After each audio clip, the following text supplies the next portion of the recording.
My name is Robert Howard, and this is my personal OD method presentation titled The Sustainable Action Model. So what is the Sustainable Action Model? Rooted in the research of the Action Model, the Sustainable Action Model focuses on engaging stakeholders in repeated cycles of reflection and action with a core focus on sustainability. The idea behind this model is that learning informs action and action informs learning, creating cycles of questioning and reflection, ultimately leading to a reframe of mental models. So when is the Sustainable Action Model used? The Sustainable Action Model is used to address issues of sustainability in communities or organizations. Organizations may use the Sustainable Action Model when creating or drafting current policies and procedures to sustainable alternatives. Organizations may also utilize the Sustainable Action Model when conforming to revised environmental policies. At the individual level, the Sustainable Action Model can be used to build safer and stronger communities. There are many positive outcomes to the Sustainable Action Model. For the individual, this includes a greater understanding of one's own internal motivations, for the reframing of mental models regarding what sustainability is, and the awareness of the individual contribution that one has on sustainability. For the organization, this model can lead to a positive impact on the bottom line, to increased corporate social responsibility initiatives, and even to reduced lead times when sourcing raw materials. For communities, the Sustainable Action Model can create accountability measures for local businesses. This can deepen relationships with peers and create the desire to maintain sustainable practices. So how does the Sustainable Action Model work? Initially, there is an intervention. This is brought to light by the sponsor, who frames the situation that is the current area for improvement, crisis, or the pain point. The sponsor, with the help of a key design team of stakeholders across various positions, identify the systems, both internal and external, and additional stakeholders whose input may be required. A call to action is then proposed, inviting stakeholders to explore the situation, engaging in conversation about what needs to happen, and addressing the future outcomes. During this round of exploration, stakeholders have conversations where they are constantly challenged to question one another's beliefs and preconceptions, surfacing their own assumptions and challenging others to do the same.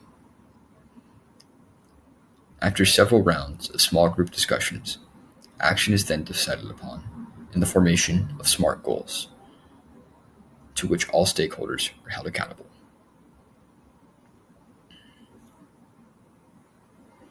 Following the initial intervention, communities of practice are created. These communities support diversity and foster continued learning. During these communities of practice, individuals meet and continually cycle through the five initial cycles of situation, frame, explore, reframe, and action. This process creates a safe space for individuals to surface assumptions and learn from their peers in a more intimate setting. A single community of practice will meet continuously for a range of 3 weeks to 6 months. Following that time frame, one member of the community stays as an anchor while the other members rotate throughout the other communities. Doing so allows individuals to connect to the larger group while feeling free to share in smaller, more intimate groups.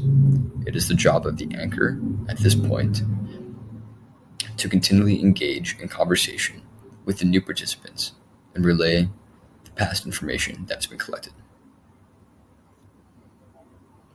Due to the intensity of this method, several technologies can be utilized in order to support the continuous involvement of communities in practice. Due to constraints like space, time, and location, individuals are able to meet virtually using either face-to-face video messaging services, email, or voice messaging systems. The Sustainable Action Model has several uses across a variety of settings, including retail, industry, and community. Focusing on the retail level, the Sustainable Action Model can be used to evaluate the supply chain and reduce toxic chemical use. Once the sponsor has identified the key stakeholders, the design team, and the community practice, the communities would meet every 3 weeks over the course of 6 to 12 months. During this time, key events include orientation, action, and reflection. Participants involved include senior leaders, first-line supervisors, manufacturers, and clients.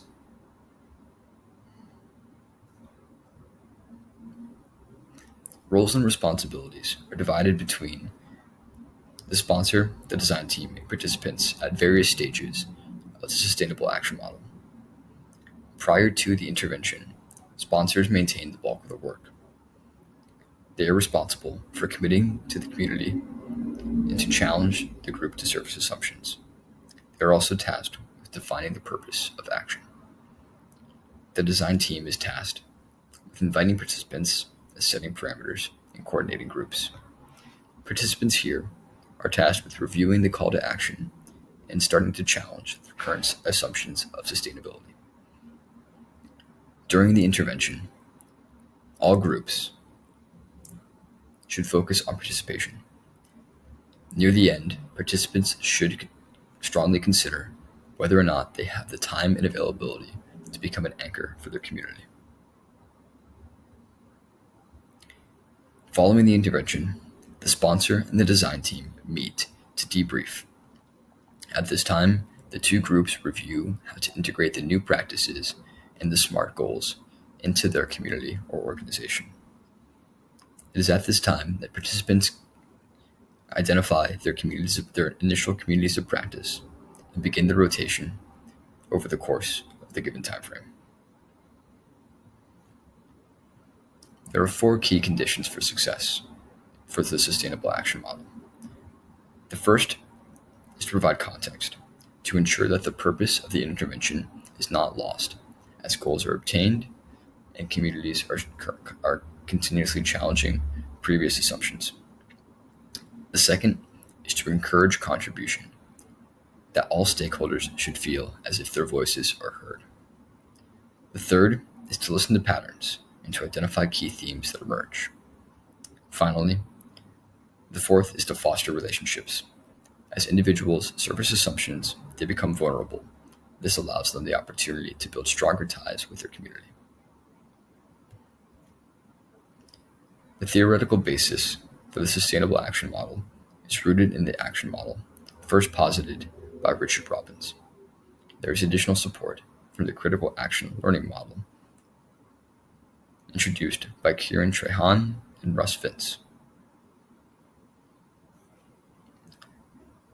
Results of the Sustainable Action Model are critical, not only to the environment, but to individuals and communities. Any actions that are ultimately decided upon from the communities of practice in the initial intervention should be SMART, meaning specific, measurable, achievable, realistic, and time-bound. In doing so, stakeholders are given the opportunity to critique the progress of the intervention, bringing the reflection back to the communities of practice and making adjustments and surfacing assumptions as necessary. In closing, I leave with a quote from the founder of eBay, Pierre Oudemeier. Long-term sustainable change happens if people discover their own power. Thank you.